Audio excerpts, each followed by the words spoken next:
So when you're doing numerical and analytical RTA, it can be a good idea to have a conscious relationship to what's the difference between the A-root case or the so-called linear flow parameters that you resolve from those two different types of analysis.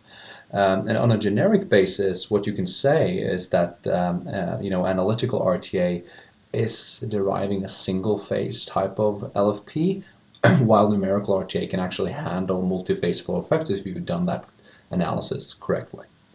So in general, if you have a given pore volume that you've been able to contact with a completion, the A-root K that's resolved from your analysis should not be a function of the fluid that's in that tank, if you like. So in other words, no matter what ratio of oil, gas, and water a well is producing, the same A-root K should be derived from the analysis if everything else is the same. And we can do that by looking at a simple example.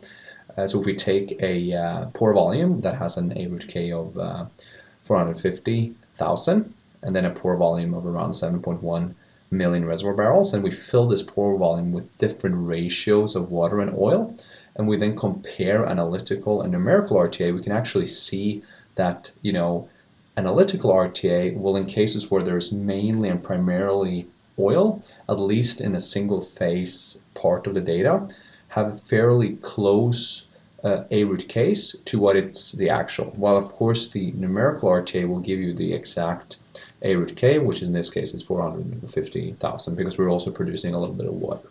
And the more water we add, the more different this analytical RTA LFP is, which in this case, when it's 50-50, at least in this simulation case, you get an LFP of around 200,000, and you compare that with an LFP of 450,000 from numerical RTA, and we see that that difference is getting larger between analytical RTA and numerical RTA. Again, just because numerical RTA is actually able to account for the water phase in this case. And if we do go to an extreme, we see that LFP, in this case, when we have 70% initial water saturation, is around 90,000, and our LFP, again, from numerical RTA, is 450,000. So just to summarize, analytical RTA resolves more of a single phase type of A-root K, which we can call LFP analytical.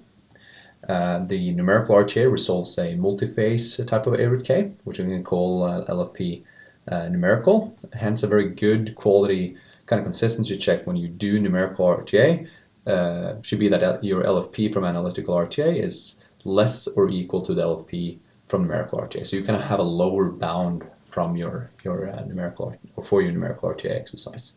And just to show that in a simple example, here we have a well where we've done a little bit of analysis. And if we go in here and we draw a straight line through our data, I'm happy with this straight line. Maybe I can do small tweaks here and there, but at least my LFP or my A-root K is around 41,000. And then what I've used in my numerical RTA is around 60,000 in this case, where I see that my water cuts, at least in the stabilized portion of the data, is more or less honored. So 60,000 is higher than 40,000. So at least in this example, I feel good, and there's some consistency when it comes to my LFP picks.